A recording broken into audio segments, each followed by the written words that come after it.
I will not I will live, నేను చావను బ్రతుకుతాను, part 5. So మనందరికి ఒక క్లారిటీ వచ్చింది ఈ వాక్య విషయంలో. ఏంటిది మరణము, ఏది మొదటి మరణము, ఏది రెండో మరణము, ఏది జీవము, ఏది నిత్య జీవము, ఏది మనకు ఎటర్నల్ లైఫ్, ఇవన్నీ కూడా మనకు దేవుడు మొత్తం మనకు క్లియర్గా చెప్పాడు. సో మొదటి మరణం గురించి భయపడాల్సిన అవసరం లేదు. మనం భయపడాల్సిందల్లా రెండో మరణము. ఎందుకంటే ఆ రెండో మరణము చాలా భయంకరమైనది. వేదనతో, రోదనతో, శోధనతో అండ్ యుగ యుగముల వరకు ఆ అగ్నితో, ఆ వేదనతో, ఆ సఫరింగ్తో ఉంటుంది. అందుకే ఆ పర్మనెంట్ సఫరింగ్, ఇక అది యుగ యుగముల వరకు ఆ అగ్ని గంధకములు ఎవరైతే పడతారో ఇక వాళ్ళకు ఇక జీవం అంటూ ఉండదు. ఇక కంటిన్యూస్గా సఫరింగే ఉంటుంది. ఆ కంటిన్యూస్ సఫరింగ్ నుంచి ఎస్కేప్ చేయడానికి దేవుడు మనకి టెంపరరీ సఫరింగ్ పెడుతున్నాడు. ఎందుకంటే మన కష్టము దేవుడి వైపు తిప్పుతుంది, మన బాధ దేవుడి వైపుకు తిప్పుతుంది, మన యొక్క సమస్యలు దేవుడి మీద నిరీక్షణ కలిగేలాగా చేస్తుంది. మనకుండే ప్రతి ప్రాబ్లము కూడా దేవుడి కోసం వెయిట్ చేసేలాగా, దేవుళ్ళు ఎదిగేలాగా, దేవుణ్ణి వెతికేలాగా, వాక్యానుసారంగా బ్రతికేలాగా, వాక్యానికి అనుకూలంగా బ్రతికేలాగా, దేవుడి చిత్తాన్ని తెలుసుకునేలాగా, ప్రార్థనలు ఎక్కువగా చేసుకునేలాగా, ఉపవాసం చేసుకునేలాగా, లేకపోతే బైబిల్ ఎక్కువగా చదువుకునేదా, ఇవన్నీ నువ్వు చేస్తున్నావు. ఇవన్నీ కూడా నువ్వు అనుకోవచ్చు నాకు ఫిజికల్ వల్ల ఏమీ తేడా కనపడట్లేదని, కానీ స్పిరిచువల్ వల్ల నువ్వు ఒక్కొక్క మెట్టు పరలోక వైపుకి మలుగుతున్నావు. అందుకే నువ్వు క్రీస్తుతో నడుచున్నప్పుడు నీ కష్టం వచ్చినది ఆనందమే అనుకో. నువ్వు క్రీస్తుతో నడుస్తున్నప్పుడు నీ బాధ అయినా, నీ చింత అయినా, నీ విచారణ అయినా, నీ కష్టమైనా, నీ బాధ అయినా, నీ సమస్యలైనా కూడా అది మహదానందం అందుకో. ఎందుకంటే నువ్వు క్రీస్తులో ఉండి కష్టపడినా కూడా అది నీ మేలుకే. నువ్వు క్రీస్తులో ఉండి నష్టపడినా అది నీ మేలుకే. నువ్వు క్రీస్తులో ఉండి బాధపడిన, అనారోగ్య సమస్యలు వచ్చినా అది మన మేలుకే అని ఎప్పుడు కూడా మర్చిపోవద్దు. కాబట్టి ఇవన్నీ కూడా మనల్ని డైవర్ట్ చేస్తున్నాయి, పరలోకం వైపు డైవర్ట్ చేస్తున్నాయి. మనకు తెలియదు, ఇప్పటివరకు తెలియక ఎందుకు నేను ఈ దేవుణ్ణి నమ్ముకున్నాక కూడా ఇంకా నేను ఎందుకు ఈ లేమితనంలో ఉన్నాను, ఈ దేవుణ్ణి నమ్ముకున్నాక కూడా ఇంకా ఎందుకు ఈ కష్టాల్లో ఉన్నాను, ఈ దేవుణ్ణి నమ్ముకున్నాక కూడా ఎందుకు ఈ సమస్యలు, కుటుంబ సమస్యలు, వాటన్నిటి వెనకాల దేవుడి యొక్క ప్రణాళిక ఏంటిదంటే ఆ నిత్య జీవం వైపు నడిపించడానికే. ఒకటి గుర్తుపెట్టుకోండి, పరలోక రాజ్యము without troubles, without problems, without struggles we cannot enter in to the haven. ఇవి లేకుండా, ఈ పరీక్షలు లేకుండా, ఈ పోరాటాలు లేకుండా, ఈ యుద్ధం లేకుండా, ఈ శ్రమలు లేకుండా ఎవరు కూడా పరలోక రాజ్యంలోకి అడుగు పెట్టలేరు. కాబట్టి నువ్వు యేసుతో నడుస్తున్నావు, క్రీస్తుతో నడుస్తున్నావు. సో ఏది ఉన్నా ఏది లేకపోయినా, ఎవరు ఉన్నా ఎవరు లేకపోయినా అది మహదానందం అనుకొని, అంటే నీ సమస్యలు ఇవన్నీ కూడా నిన్ను ఒక మంచి ఆత్మలో పరిపక్వత రావడానికి, ఒక మంచి జీవంలోకి, దేవుడి మహిమలోకి నిన్ను నడిపిస్తున్నాయి. తెలియదా దేవుడికి మనకు ఏంటిది, మనకు ఆ లిమిటేషన్ ఉందని తెలియదా? మనకు బీపీ, షుగర్, థైరాయిడ్, కొలెస్ట్రాల్ ఉందని దేవుడికి తెలియదా? మనకు ఆ బాధలు ఉన్నాయని, చింతలు ఉన్నాయని. ఆయన ఎందుకు దేవుడు అలో చేస్తున్నాడు? ఎందుకంటే ఇవన్నీ కూడా మనకు నిత్య జీవం వైపు నడిపించడానికే. ఇప్పుడు ఒక మనిషికి ఏ కష్టము లేదు, ఏ బాధ లేదు, చేతి నిండా డబ్బు ఉంది, ఒంటి నిండా ఆరోగ్యం ఉంది, అలాగే ఎలాంటి సమస్య లేదు, వాళ్ళు నిజంగా దేవుణ్ణి వెతుకుతారా? అస్సలు వెతకరు. సో ఏ కష్టం లేని వారు, ఏ బాధ లేని వారు ఎప్పుడు కూడా దేవుడు కంటికి కనపడడు. సో అన్నీ ఉంటే దేవుడినే మర్చిపోతాడు. అందుకే దేవుడు మనిషికి ఏదో ఒక సమస్య పెట్టి ఆ సమస్య కోసమైన ప్రార్థన చేపించి తన కోసము తనతో కనెక్ట్లో ఉండేలాగా తనకు ఒక రీజన్ ఇస్తున్నాడు ఈ అంశం గురించి ప్రార్థన చేయడానికి.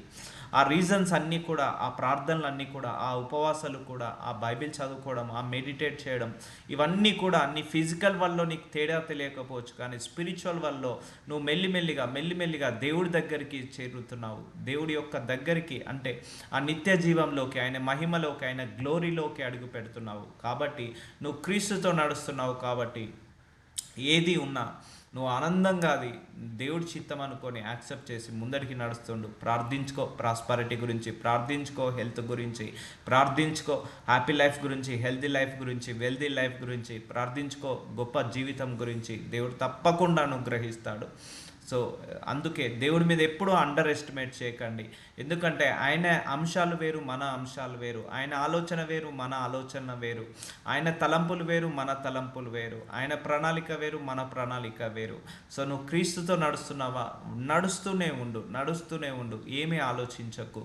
ఒక ప్రవహించే నది ఎలాగైతే వెనుకకు చూడకుండా ముందుకు ఎలాగైతే సాగిపోతుంటుందో అలాగే సారిపో. అందుకే గో విత్ ఫ్లో అంటారు. మనం ఏ ఫ్లోలో వెళ్తున్నామో అదే ఫ్లోలో వెళ్తూ ఉండండి. కొన్ని మనకు అనుకున్నామని కొన్ని కొన్ని మనకు దక్కకపోవచ్చు. మనం అనుకున్నవన్నీ నిజాలు కావు, మనం అనుకున్నవన్నీ గొప్పవి కాదు. సో మనం అనుకున్నది దక్కలేదని మనం ఎప్పుడు కూడా నిరుత్సాహపడకుండా ముందుకు సాగుతూ, సో దేవుడు ఏదైతే నీకు కలిగి ఇచ్చాడో దాంట్లో నుంచి నువ్వు మహిమలోకి వెళ్తున్నావని ఎప్పుడు కూడా నమ్మకుండా ఉండకు. సో ప్రతి విషయంలో నువ్వు దేవుడి నమ్మకంలోకి మహిమలోకి వెళ్తున్నావు. సో దేవుడు కూడా నాకు కూడా చాలా ఆలోచిస్తాడు, చాలా పరీక్షలు ఆలోచిస్తాడు.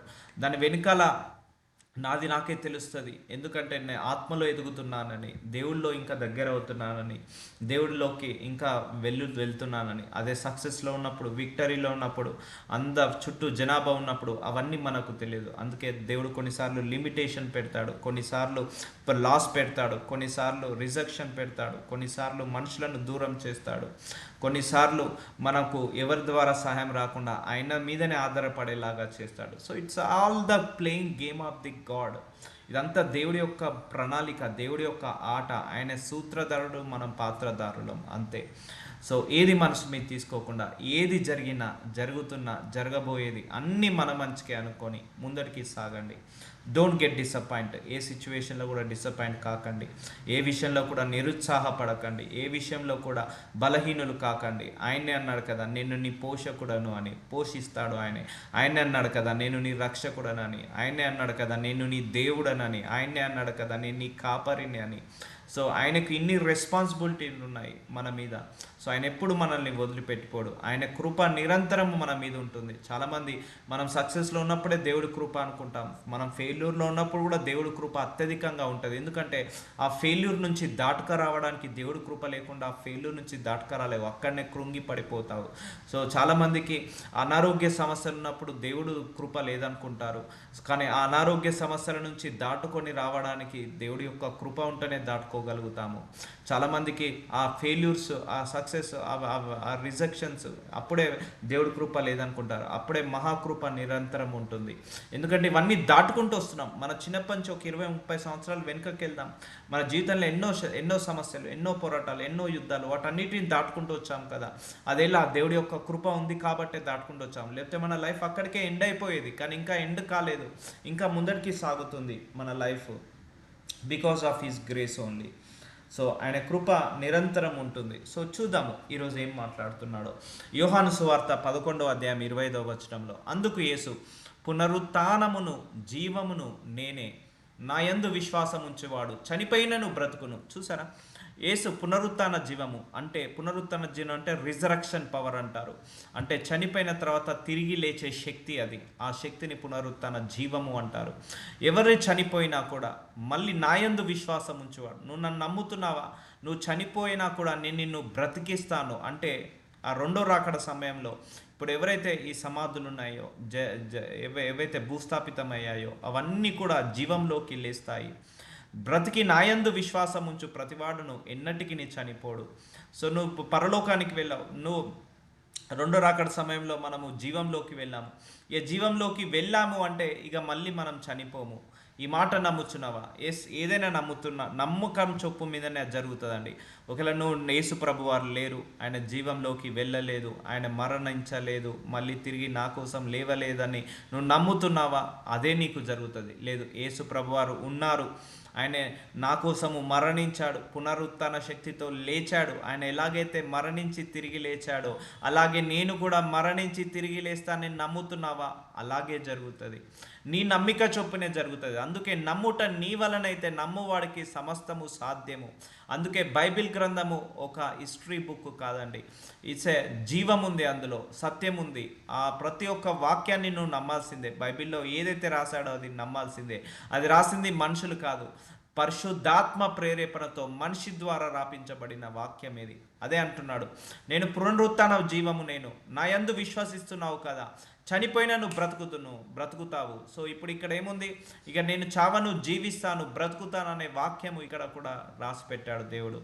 సో బ్రతికి సరే, నువ్వు పునరుత్థానం లేచావు, నా యందు విశ్వసించున్నాడు కాబట్టి ఎన్నటికీ ఇక చనిపోవు. అంటే ఇక నిత్య జీవంలోకి నువ్వు వెళ్తావు కదా, పరలోక రాజ్యాన్ని స్వతంత్రించుకుంటావు కదా. ఇక చావు అనే వర్డ్ అక్కడ ఉండదు, మరణం అనే వర్డ్ ఉండదు, వేదన ఉండదు, శోధన ఉండదు, కన్నీళ్ళు ఉండదు, కష్టాలు ఉండదు, ఈ సంపాదించడం, రాత్రింబవలు కష్టపడి సంపాదించుకొని ఒళ్ళు హూనం చేసుకొని తినడము, ఇవన్నీ ఏముండయి. సో నిత్య జీవము, నిత్య సంతోషము, నిత్య ఆనందము అక్కడ ఉంటుంది. ఇది మీరు నమ్ముతున్నారా? అయితే మీకు తప్పకుండా దక్కుతుంది అంటాడు. 1 కొరింథీయులకు రాసిన 15వ అధ్యాయం 21వ వచనంలో, మనుషుని ద్వారా మరణము వచ్చెను, అంటే ఆదాము ద్వారా భూలోకానికి ఏమొచ్చింది? మరణము వచ్చెను గనుక మనుషుని ద్వారానే మృతుల పునరుత్థానము కలిగాను. ఇప్పుడు ఆదాం ద్వారా మరణం వచ్చింది, యేసు ప్రభు వారి ద్వారా మృతుల పునరుత్థానము కలిగాను. అంటే చనిపోయిన వాళ్ళు తిరిగి లేచే శక్తి యేసు ప్రభు వారి ద్వారా ఈ లోకంలోకి వచ్చింది. ఆదామునందు అందరూ ఎలాగూ మృతి పొందుచున్నారో అలాగనే క్రీస్తునందు అందరూ బ్రతికింపబడుదురు. చూసారా, ఆదాం వల్ల అందరూ చనిపోతున్నారు, కానీ క్రీస్తు వల్ల అందరూ బ్రతికించబడుతున్నారు. సో యేసు ప్రభు వారి యొక్క పుట్టుక, మరణము చాలా గొప్పది, చాలా విలువైనది. ఆయన ఎందుకు వచ్చాడు? సమ్ పర్పస్ కోసం వచ్చాడు. ఆయన ఏమి ఇక్కడ లగ్జరీ లైఫ్ అనుభవించడానికి రాలేదు. ఆయన వచ్చింది త్యాగంతో కూడుకున్న జన్మ. యేసు ప్రభు వారి యొక్క జన్మకు అర్థం ఏంటిదంటే త్యాగము. సో ఆయన ఏం తప్పు చేయలేదు, కానీ మన కోసం చనిపోయాడు. ఆయన ఏ పొరపాటు చేయలేదు, పాపం చేయలేదు, కానీ మన తప్పులను, మన పొరపాట్లను, మన పాపాలను ఆయన మీద వేసుకున్నాడు. ఎందుకు వేసుకున్నాడు? ఆ మరణం అనేది లేకుండా, ఆ నరకం అనేది మనకు రాకుండా, అపవాది మనల్ని చెరసాలలో బంధించేసి ఆ మరణానికి అప్పగిస్తున్నాడు, రెండో మరణానికి అప్పగిస్తున్నాడు. అది అప్పగించకుండా ఉండడానికి యేసు ప్రభువారు భూలోకానికి వచ్చి ఆ యొక్క శత్రువుతో పోరాడి ఆ మరణము లేకుండా ఎలాగైతే యేసు ప్రభువారు లేచాడో మనల్ని కూడా అలా లేపుతాడు. సో ఇప్పుడు క్రీస్తునందు మనం ఏమై ఉన్నాము? బ్రతికింపబడుతున్నాము. సో ఇప్పుడు బ్రతుకుతున్నాము అండ్ యుగ యుగముల వరకు ఆయనతో మనము బ్రతుకుతాము. కాబట్టి ఇక మరణం అనేది మన దగ్గరికి రాదు. సో ప్రతివాడును తన వరుసలోనే బ్రతికింపబడును. సో ప్రథమ ఫలము క్రీస్తు. సో క్రీస్తు ప్రథమ ఫలము. మొట్టమొదటగా ఇక్కడ ఏమొచ్చిందంటే పునరుత్థాన శక్తితో లేచింది యేసు ప్రభువారు. అలాగే తర్వాత క్రీస్తు వచ్చినప్పుడు ఆయన వారు బ్రతికింపబడుదురు. సో ఇప్పుడు రెండో రాకడ సమయం వచ్చినప్పుడు, యేసు ప్రభువారు వచ్చినప్పుడు ఆయన వారు అంటే ఎవరు? మనందరము బ్రతికింపబడుదురు. సో ఇక మరణం అనేది ఎక్కడిది? లేదు ఇక. సో ఇప్పుడు మరణం అనే శత్రువుకి దేవుడు మన మీద అధికారాన్ని ఇవ్వలేదు.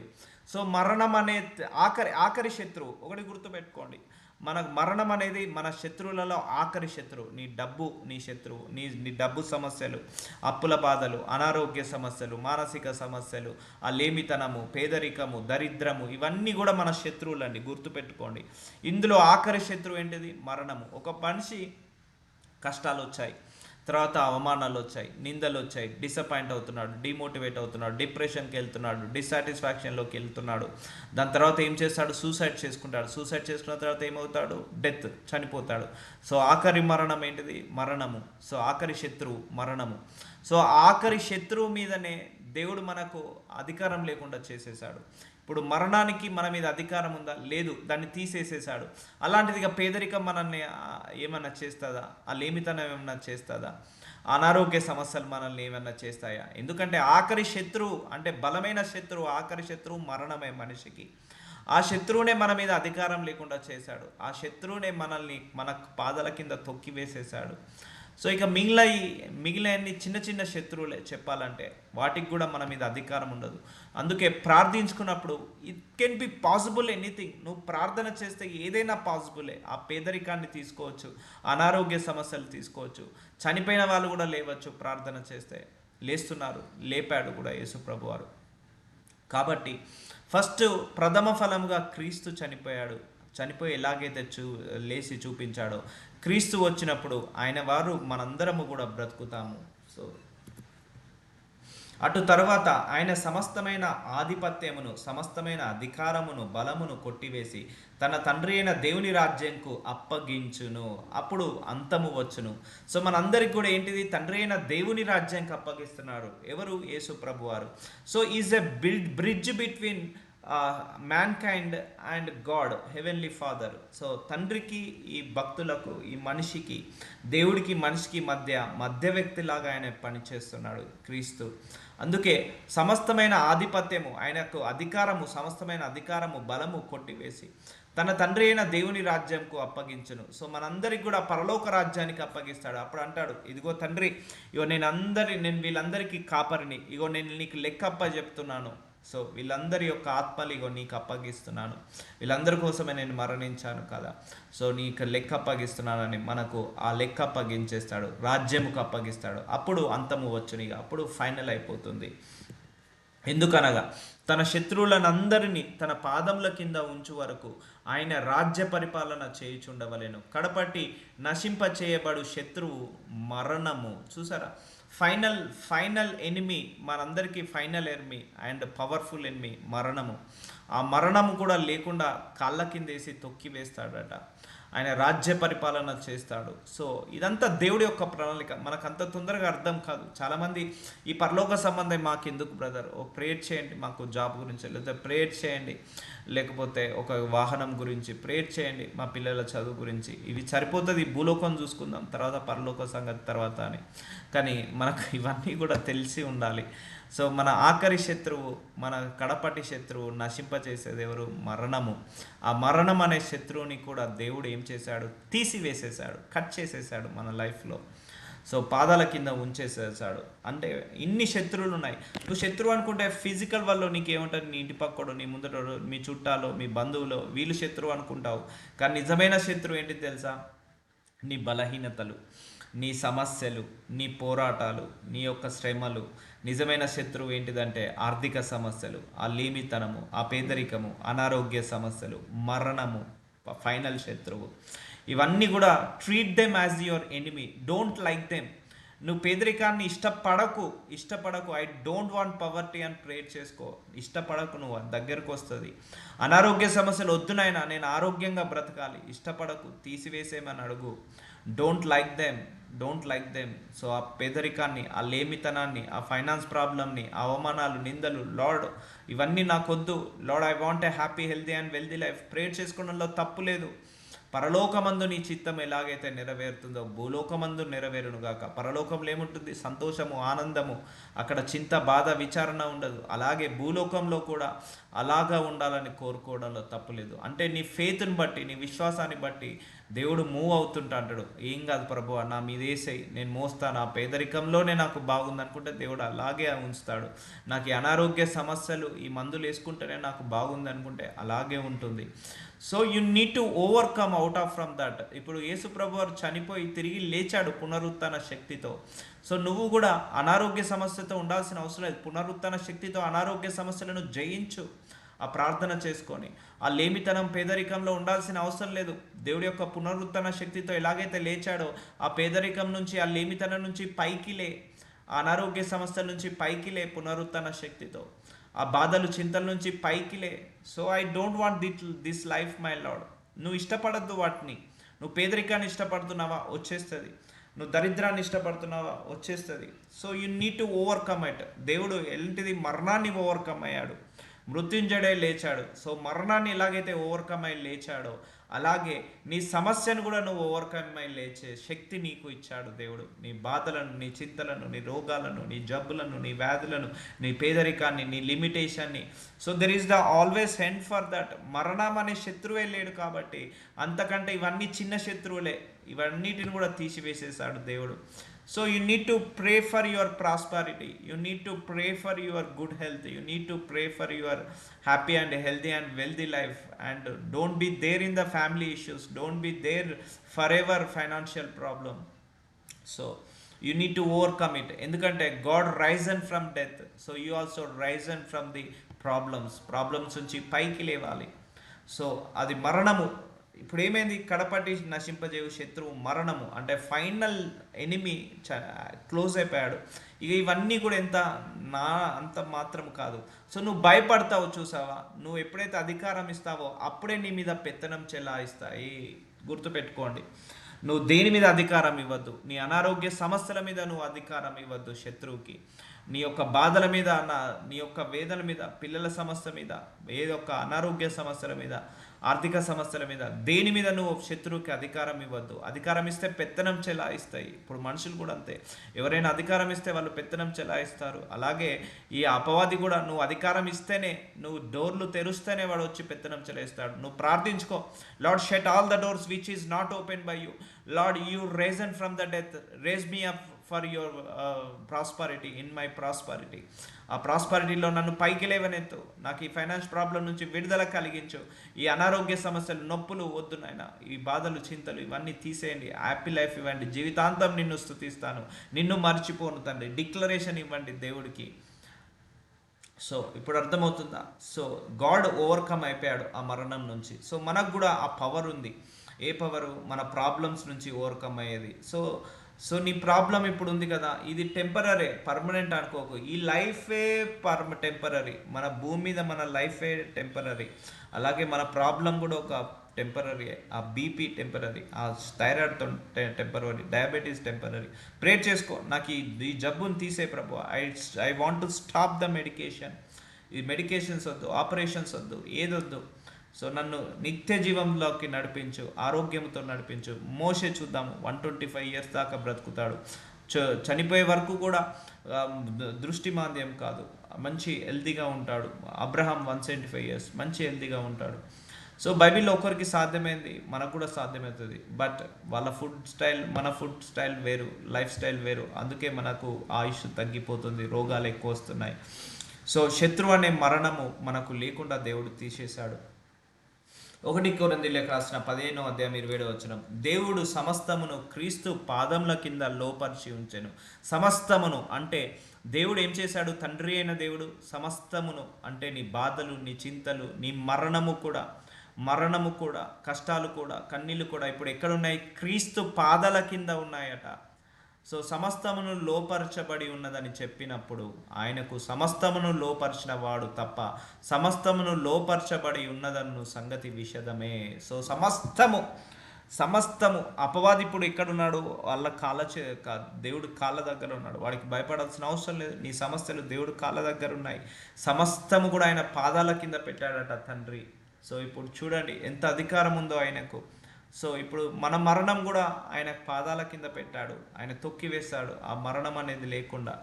సో సమస్తము అంటే ఇక కంప్లీట్ ఎంటైర్ వరల్డ్, నీ కంటికి కనిపించేది, కంటికి కనపడనేది, నీ రోగాలు, నీ జబ్బులు, నీ వ్యాధులు అవన్నీ కూడా ఆయన కాళ్ళ దగ్గర ఉన్నాయి. నీ మరణము ఆయన కాళ్ళ దగ్గర ఉంది. అంటే మరణం అనే శత్రువు, మరణం అనే అపవాది, ఇవన్నీ కూడా ఆయన కాళ్ళ దగ్గర ఉన్నాయి. మరియు సమస్తమును ఆయనకు లోపరచబడి నప్పుడు దేవుడు సర్వములో సర్వమగు నిమిత్తము కుమారుడు తనకు సమస్తమును లోపరిచిన దేవునికి తానే లోబడును. సో ఇప్పుడు తండ్రి కుమారుడికి సర్వాధికారం ఉంది. సో ఆయన తప్పించగలుగుతాడు. ఇప్పుడు కూడా మనం ఎంతో మందిని చూసామండి. చాలామంది కూడా మరణించే వాళ్ళను కూడా దేవుడు ఆపేశాడు. ఆయన మరణించిన వాళ్ళను కూడా తిరిగి లేపాడు. బైబిల్లో లేపాడు, ఇప్పుడు కూడా లేపుతున్నాడు భూలోకంలో కూడా. సో సర్వం ఇప్పుడు దేవుడి ఆధీనంలో ఉంది. కాబట్టి మన కష్టాలు, మన మరణం కూడా దేవుడు ఆధీనంలోనే ఉంది. సో దాన్ని తీసివేశాడు. కాబట్టి ఇక నేను చావను, జీవిస్తాను ఫర్ ఎవర్ అని ఎప్పుడు అనుకోవాలి. అండ్ నీకు ఏమైనా అనారోగ్య సమస్యలు ఉన్నాయి, ఇక డాక్టర్ నీకు అయిపోయిందమ్మా అని అన్నారనుకోండి, అప్పుడు కూడా నువ్వు మెడిటేట్ చేయాలి. నేను చావను, జీవిస్తాను, నేను చావను, జీవిస్తాను, నేను చావను, బ్రతుకుతాను అని మెడిటేట్ చేస్తుంటే నువ్వు మళ్ళీ భూలోకంలో కూడా జీవంలోకి వెళ్ళొచ్చు. So depends upon the situation, you need to meditate your verse. నీ కష్టం వచ్చిందా? దావీదు కుమారుడా నన్ను కరుణించాను. లేకపోతే అనారోగ్య సమస్యలు ఉన్నాయి, ఇక డాక్టర్ ఇక అయిపోతుంది అని అన్నాడు అనుకో, ఇక నేను చావను, బ్రతుకుతానని మెడిటేట్ చేయి. సో సిచ్యువేషన్ తగ్గట్టు నీ మెడిటేషన్ వర్స్ కూడా చేంజ్ చేస్తూ ఉండాలి. ఇట్లు కాని ఎడల మృతుల కొరకే బాప్తిజము పొందువారు ఏమి చేతురు? మృతుల్ని మాత్రమే లేపబడిన ఎడల మృతుల కొరకు వారు బాప్తిజము పొందనేలా, మరియు మేము గడియ గడియకు ప్రాణభయంతో నుండునేలా. చూడండి, ఇది మేము గడియకు ప్రాణభయంతో నుండునేలా. So you have as confirmation in the heaven. నువ్వు పరలోకానికి వెళ్తావు. సో అక్కడ నిత్య జీవం ఉంటుంది. సో మరణం గురించి ఇక్కడ ఎందుకు దినదినము గడియగా ఎందుకు భయపడుతున్నావు? ప్రాణభయం ఎందుకు నీకు అవసరం లేదు. సహోదరులారా, మన ప్రభు అయిన యేసుక్రీస్తునందు మిమ్మును గూర్చి నాకు కలిగి ఉన్న అతిశయముతోడు నేను దినదినము చనిపోవచ్చున్నానని చెప్పుదును. దినదినము చనిపోవడం అంటే మన స్వభావాన్ని, మన లక్షణాన్ని తీసివేసేసుకొని యేసయ్య స్వభావంతో, యేసయ్య లక్షణాలతో మనం నిండడం. దినదినము చనిపోవడం అంటే మనము ఈ భూలోక విషయంలో చనిపోయి పరలోక విషయంలో బ్రతుకుతున్నాము. అంతే కదా. ఇప్పుడు ఒక మనిషి బర్త్డే అవుతుందని సెలబ్రేట్ చేస్తాం. 1 year birthday, 2 year birthday, 3 year birthday, 4 year birthday, 10 years birthday, 20 years birthday, 40 years, 50 years birthday, every year birthday celebrate చేసుకున్నాం. దాని అర్థం ఏంటిది? ఎవ్రీ ఇయర్ నువ్వు మరణానికి దగ్గర అవుతున్నట్టే. So we're but we'll celebrate birthday but దాని బిహైండ్ దట్ రీజన్ ఆ బర్త్డే సెలబ్రేషన్ వెనుక ఒక 60 ఏళ్ళు వచ్చినాయి అంటే ఇక నువ్వు ఇంకా మరణానికి దగ్గర అవుతున్నట్టు, 70 ఏళ్ళు వచ్చినాయి మరణానికి ఇంకా దగ్గర అవుతున్నట్టు. But we are cutting cakes celebrating. ఎందుకు పుట్టినందుకు సెలబ్రేట్ చేస్తున్నాం, ఇక చనిపోతాడని సెలబ్రేట్ చేయం. సో దినదినము మనం చనిపోవచ్చున్నాము. అంటే నువ్వు ఈ భూమి మీద నీ ఆయుష్ పెరిగినా కొద్దీ, నువ్వు ఇక భూమి మీద ఈ యొక్క అంటే నీ ఏజ్ పెరిగిన కొద్దీ భూమి మీద నీ ఆయుష్ తగ్గుతుందని దాని బ్యాక్ సైడ్లో మీనింగ్ ఉంటుంది. సో భూమి మీద మనము ఇక్కడ ముగించిన తర్వాత మనం నిత్య జీవనంలోకి వెళ్తాము, అదే పరలోక రాజ్యము. సో దినదినము చనిపోవచ్చున్నాం అంటే మన స్వభావాన్ని చనిపోవడం, మన మరణం చనిపోవడం. అలాగే ఇక్కడ భూలోకంలో మనం దినదినము చనిపోతూనే పరలోక రాజ్యానికి ఎంటర్ అవుతుంటా అంటాం. సో ఇవన్నీ మనకు తెలియకుండానే ఎన్నో మర్మాలు. ఇప్పుడు ఒక మనిషి 50 years వచ్చాడు, so is closing to death. 70, 80 years, 90 years, 100 years వచ్చాడు, is closing to God.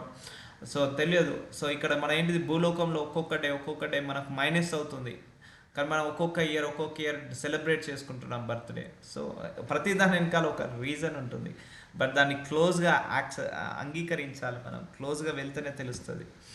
So మనుష్య రీతిగా నేను ఎఫెసులో మృగములతో పోరాడిన ఎడల నాకు లాభమేమి, మృతులు లేపబడిన ఎడల రేపు చనిపోదుము గనక తిందుము త్రాగుదుము, మోసపోకుడి, దుష్ట సాంగత్యము మంచి నడవడిని చెరుపును. చూసారా?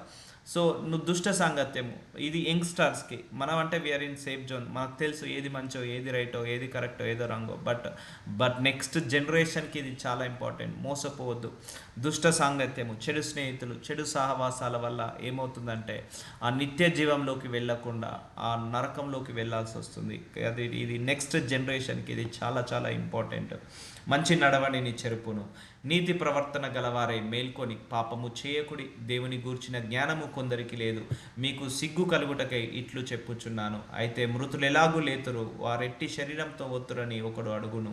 So we need to educate to next generation. ఎందుకంటే మనము దేవుడి దయ వల్ల మనకు ఒక మంచి దైవజనులు ఉన్నారు, మన చుట్టుపక్కల మంచి వాక్యం ఉంది, మనం చదువుకోగలుగుతున్నాం, అర్థం చేసుకోగలుగుతున్నాం మన జనరేషన్స్కి. బట్ నెక్స్ట్ జనరేషన్ వరకు మంచి మంచి దైవజనులు ఉంటారో తెలియదు, ఉండారో తెలియదు. ఎందుకంటే అబద్ధ ప్రవక్తలు ఎక్కువ అవుతారు ఇంకా నెక్స్ట్ జనరేషన్ వరకు. పిల్లలు కూడా వీళ్ళు కూడా బైబిల్ చదవరో తెలియదు. మనం అంటే భయంతో, భక్తితో, మనకు ఎంతో గ్రేస్తో, దేవుడి యొక్క గ్రేస్తో చేస్తాము. అదే గ్రేస్ వీళ్ళకు కూడా ఉండాలి. మనం కూడా చెప్పాలి, this is what happened after your dead. అందుకే నేను చెప్పాను చాలా సందర్భాల్లో, just you people don't get depend on your family members. Me family మెంబర్స్ని నీ పైన డిపెండ్ అయ్యేలాగా చేసుకోకు, దేవుడి మీద డిపెండ్ అయ్యేలాగా చేసుకోవాలి. ఎందుకంటే ఆఫ్టర్ అవర్ లైఫ్ అంటే మన తదనంతరం వాళ్ళు దేవుడితో సహవాసం కలిగి ఉండాలి. అందుకే అది ఇప్పటి నుంచే మనం నేర్పించాలి.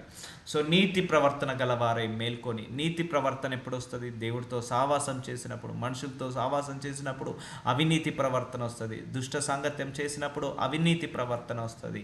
సో మనుషులు దేవుడితో సహవాసం చేసినప్పుడే ఈ నీతి ప్రవర్తన గలవారై మేల్కొని పాపము చేయకుడి. సో పాపమునకు జీతము మరణము, ఆ మరణమే రెండవ మరణము, అది ఎక్కడ? నరకము. సో దేవుని గూర్చిన జ్ఞానము కొందరికి లేదు. సో దైవ జ్ఞానముతో నిండుకోవాలని కోరుకోవాలి. ఇదంతా దైవ జ్ఞానం అండి. ఇప్పుడు ఇది చేస్తే నీకు ఇవన్నీ నేర్చుకుంటే, పరలోక రాజ్యం ఇవన్నీ నేర్చుకుంటే నీకన్నా డబ్బులు వస్తాయి? రావు. కానీ నీకు జ్ఞానం వస్తుంది. అసలు ఏంటిది, మనం చనిపోయిన తర్వాత ఎక్కడికి వెళ్తాము, అది వెళ్ళాలంటే ఏం చేయాలి, ఏం మెజర్మెంట్ తీసుకోవాలి, నీకు ఎందుకు ఈ కష్టాలు వస్తున్నాయి, ఈ కష్టాల వల్ల దేవుడి యొక్క ప్రణాళిక ఏంటిది, ఈ కష్టాల వల్ల నువ్వు ఎక్కడికి నడిపించబడుతున్నావు, నరకానికా పరలోకానికా, ఇవన్నీ కూడా తెలుస్తాయి. సో చాలామంది కూడా భూలోక సంబంధమైన వాటి మీదనే, నాకు ఇవన్నీ వద్దు బ్రదర్, నాకు ఒక జాబు, ఒక ఇల్లు, ఒక కారు, ఒక పిల్లలు, ఇవి ఉంటే సరిపోతుంది, గుడ్ హెల్త్, నాకు ఇవన్నీ అవసరం లేదని అంటారు. కొంతమంది ఉంటారు, అది వాళ్ళు ఏంటిది, భూలోక జ్ఞానం ఉంది, కానీ ఇక్కడ దేవుడు ఏం జ్ఞానం కావాలంటున్నాడు, దేవుని గురించిన జ్ఞానము కొందరికి లేదంటున్నాడు దేవుడు ఇక్కడ. అదే ఇప్పుడు ఆ జ్ఞానమే మనకు దేవుడు ఇస్తున్నాడు. మీకు సిగ్గు కలుగుటకే ఇట్లు చెప్పుచున్నాను. అయితే మృతులు ఎలాగూ లేతురు, వారెట్టి శరీరంతో ఒత్తురని ఒకటి అడుగును. సో వీళ్ళకి తెలియదు చాలామందికి మృతులు ఎలా చనిపోతారు, వాళ్ళు ఎలా లేస్తారు, వాళ్ళు లేస్తారా, లేచిన తర్వాత ఎక్కడికి వెళ్తారు, ఎవరు తీసుకెళ్తారు, ఎప్పుడు తీసుకెళ్తారు. So you need to have some clarity about your future life. So heaven is your future life, అంటే పరలోకం అనేది నీ ఫ్యూచర్ జీవితం, నీ నెక్స్ట్ భవిష్యత్. Is a continuity, is a after earth, this a continuity in heaven. So ఈ భూలోకం మీద ముగించిన తర్వాత ఇస్ ఎ కంటిన్యూయేషన్ ఉంటుంది అక్కడ. సో అది ఎలా ఉంటుంది, అది ఏ శరీరము, ఈ శరీరంతో వెళ్తామా, ఇంకా వేరే శరీరం మనకు వస్తుందా? ఇవన్నీ కూడా ఉంటుంది. నీ ఆత్మ కరెక్ట్ కాకుండా చూసుకోవాలి, నీ ఆత్మీయ జీవితం కరప్ట్ కాకుండా చూసుకోవాలి. బట్ దేవుడి దయ వల్ల, ఆయన త్యాగం వల్ల మనందరం కూడా ఇప్పుడు సేఫ్ జోన్లోకి వెళ్ళిపోయాము. ఓ అవివేకి, నీ విత్తునది చచ్చితేనే కానీ బ్రతికింపబడదు కదా. అంటే నీ శరీరంతో నువ్వు చేసే పాపము, తప్పులు, పొరపాట్లు, దోషాలు, వీటన్నిటిని కూడా నువ్వు చంపివేసేసుకోవాలి. సో క్రీస్తులాగా బ్రతకాలి, క్రీస్తులో నువ్వు నడవాలి. నీవు విత్తు దానిని చూడగా అది గోధుమ గింజ అయినను సరే, మరి ఏ గింజనైనా సరే, వట్టి గింజనే విత్తుచున్నావు కానీ పుట్టబోవు శరీరమును విత్తుటలేదు. సో ఇప్పుడు మనం ఏ తప్పు చేసినా కూడా, ఏ పొరపాటు చేసినా, ఏ పాపం చేసినా కూడా అది విత్తనం లాంటిదే. ఈరోజు అది విత్తనం లాగానే ఉంటుంది, ఒకప్పుడు దాని తర్వాత అది ఒక వృక్షం లాగా అవుతుంటుంది. కాబట్టి అవివేకంగా ఉండక వివేకంగా ఉండి నువ్వు శరీరంతో విత్తకు, ఆత్మతో విత్తు. అంటే ఆత్మానుసారంగా నడుచుకో. ఈ భూలోక సంబంధమైన వాటి మీద మనసు పెట్టుకోకు, పరలోక సంబంధమైన వాటి మీద మనసు పెట్టుకో. అవును, భూలోకంలో బ్రతకడానికి అవన్నీ కావాలి, ప్రార్థించుకో, తప్పు లేదు. సో కాబట్టి నువ్వు ఏదైతే చేస్తున్నావో అది విత్తనంతో సమానము. అయితే దేవుడే తన చిత్త ప్రకారము నీవు విత్తిన దానిని శరీరము ఇచ్చును, మరియు ప్రతి విత్తనమునకు దాని శరీరము ఇచ్చుచున్నాడు. మాంసమంతయు ఒక విధమైనది కాదు. సో దేవుడు మనందరికీ ఒక శరీరాన్ని ఇచ్చాడు. సో ఈ శరీరంతో నువ్వు చేసే తప్పులు, పొరపాట్లు, పాపాల వల్ల మనము విత్తుతున్నాము. వీటి వల్ల ఏమిటి, నరకానికి వెళ్తున్నాం. అలా కాకుండా మన ఆత్మతో విత్తే విత్తనాలు వేరే ఉంటాయి. ఇది బైబిల్ చదువుకోవడం, ప్రార్థించుకోవడం, నిత్య జీవంలోకి వెళ్ళడం, వర్షిప్ చేసుకోవడం, ఇవన్నీ కూడా ఆత్మతో సంబంధమైన విత్తనాలు. సో నువ్వు దేవుడి చిత్త ప్రకారం మనందరినీ కూడా శరీరాన్ని నలగొడతాడు. మీ అందరికీ హెల్త్ ఇష్యూస్ ఉన్నాయి, ఐ నో ఇట్, నాకు కూడా ఉన్నాయి, ఐ నో ఇట్. సో కొన్నిసార్లు మన హెల్త్ ఇష్యూస్ ఏం చేస్తాయి అంటే మన ఆత్మను బలపరుస్తుంటాయి, మనల్ని స్థిరత్వంగా చేస్తుంటాయి. అంటే బాగా ఆరోగ్యంగా ఉన్న వాళ్ళు చాలా మటుకు కూడా ఎక్కువ పొరపాట్లు, ఎక్కువ తప్పులు చేయడం కూడా చూశాను. అనారోగ్య సమస్యలతో ఉన్న వాళ్ళు, నాకే ఆరోగ్యం బాగాలేదు, ఆ పాపం చేయను అని అడ్డుకుంటారు. ఇప్పుడు ఫర్ ఎగ్జాంపుల్ ఒక లివర్ పాడైన వాళ్ళు మందు తాగలుగుతారా? తాగలేరు. బాగా ఆ హెల్త్ ఇష్యూస్ ఉన్న వాళ్ళు వ్యభిచారం చేయగలుగుతారా? చేయలేరు. సో అందుకే కొన్ని హెల్త్ ఇష్యూస్ వల్ల మనల్ని ఆత్మలోకి నడిపిస్తున్నాడు దేవుడు. అందుకే ఆ ఆత్మతత్వము మనకు రావాలని. మీకు తెలియదండి, నాకు తెలుసు, I know it. When you are praying to God, so you feel like nothing is work out in the physical world. So physical వరల్డ్లో ఏమీ వర్కౌట్ అవుతలేదని నువ్వు ఫీల్ అవుతుంటావు. కానీ స్పిరిచువల్ వరల్డ్లో నిన్ను ఒక్కొక్క మెట్టు దేవుడికి దేవుడి దగ్గరికి వెళ్ళడానికి సహాయం చేస్తుంది. సో అందుకే నీ శరీరము బలహీనత అయినప్పుడు భయపడద్దు, ఎందుకంటే నీ ఆత్మ బలపడుతున్నది కాబట్టి శరీరం బలహీనపడుతుంటుంది అప్పుడప్పుడు. సో కాబట్టి నువ్వు శరీరాన్ని అనేది పక్కకు పెట్టేసి నీ ఆత్మ వర్ధిల్లేలాగా ప్రేయర్ చేసుకో. శరీరానికి కూడా గుడ్ హెల్త్ కావాలి, దేవుడు తప్పకుండా ఇస్తాడు. ఆత్మకు అంతకంటే గుడ్ హెల్త్ కావాలి.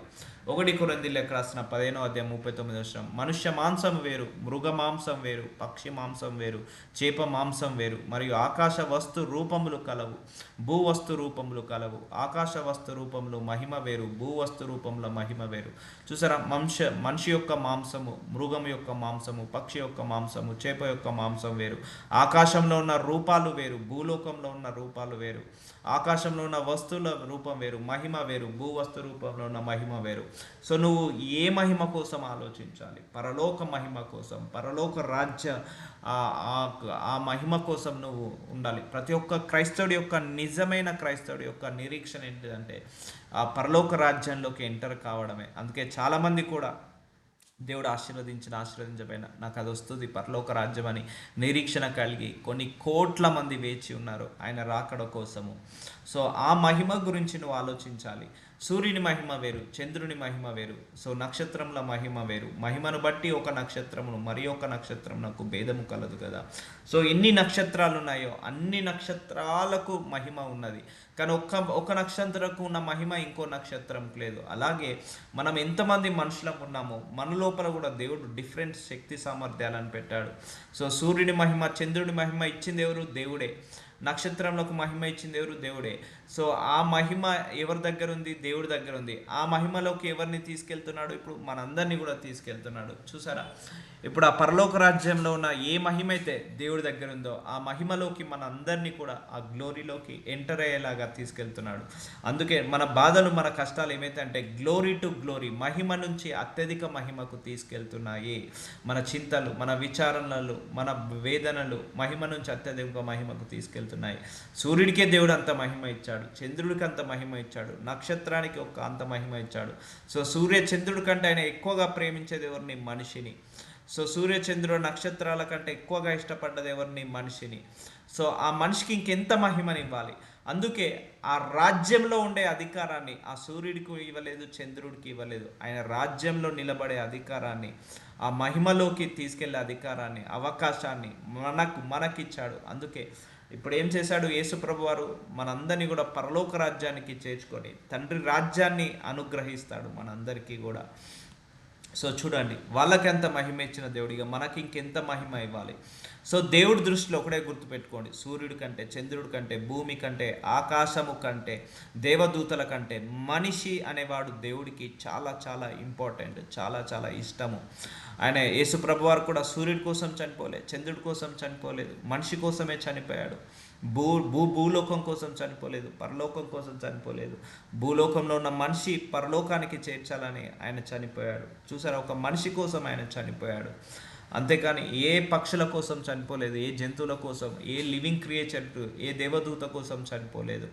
ఇంకా దేవదూతలను కూడా మనల్ని సెక్యూరిటీ గార్డ్ లాగా పెట్టాడు, ప్రొటెక్షన్లో పెట్టాడు. ఇప్పుడు అర్థమవుతుందా దేవుడి దృష్టికి మనం ఎంత విలువైన వాళ్ళమో? ఆ మహిమ ఏదైతే ఆయన దగ్గర మహిమ ఉందో ఆ మహిమ కుమారుడికి ఇచ్చాడు.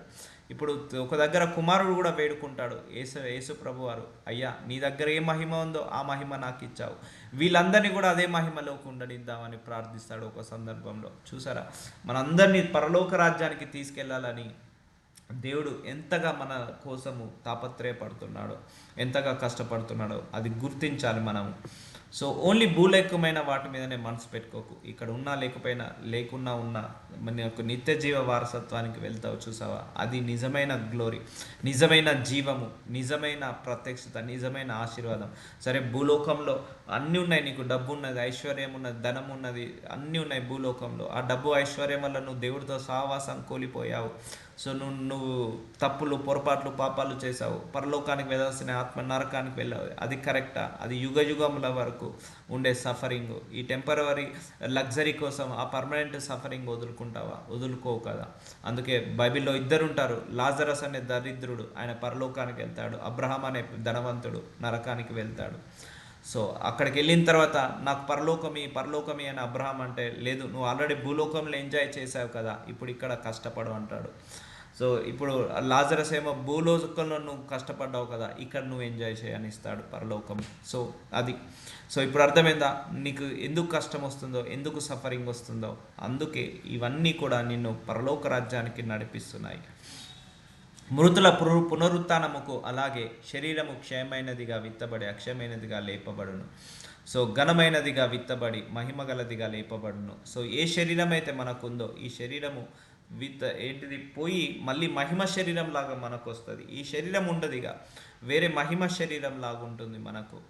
విత్తబడి మహిమగల శరీరం బలహీనదిగా విత్తబడి బలమైనదిగా లేపబడును. ఇక నువ్వు శక్తిమంతుడిగా లేస్తావు. ఇప్పుడు ఒక మనిషి చనిపోయాడు అనుకోండి, బలహీనుడై చనిపోతాడు, రోగంతో చనిపోతాడు, అండ్ బాధతో చనిపోతాడు, లేకపోతే శరీరము కుళ్ళిపోయి చనిపోతాడు. సో అలాగే ఏదైతే చనిపోయిన శరీరం ఉంటుందో అది మహిమగల శరీరంగా లేస్తుంది.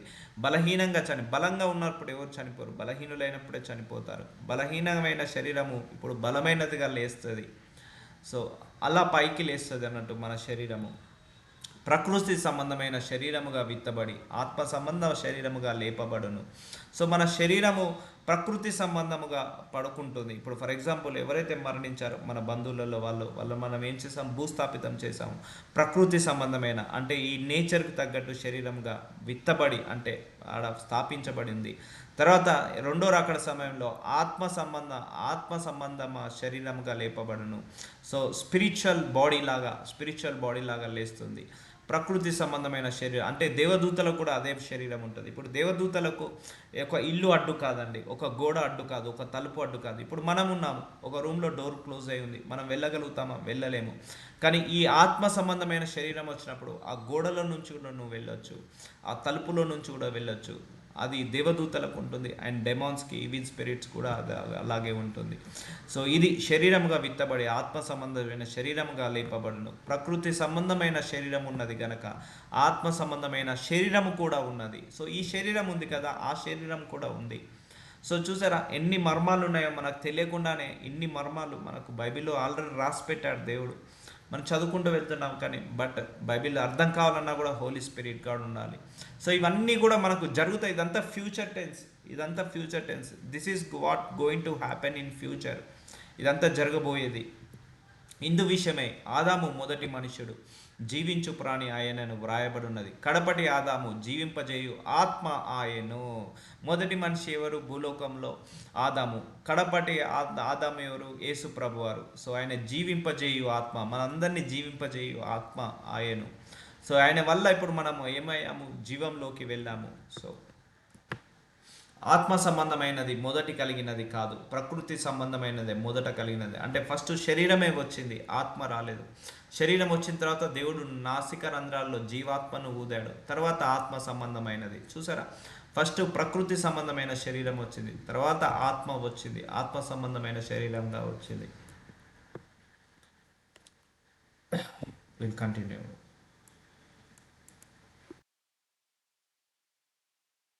Lord Jesus, I thank you so much for your mercy. Thank you so much for this word of God, my Lord. అయ్యా, ఏది మహిమ శరీరము, ఏది ఆత్మ సంబంధమైన శరీరము, ఏది ప్రకృతి సంబంధమైన శరీరము, ఆదాము ఎవరు, యేసయ్య ఎవరు, ఎవరి ద్వారా మరణం వచ్చింది, ఎవరి ద్వారా జీవంలోకి వెళ్తాము, ఇవన్నీ కూడా మా కళ్ళకు గట్టినట్టు చూపించినందుకు శతకోటి వందనాలు, శతకోటి స్తోత్రాలు తండ్రి. ఆమేన్.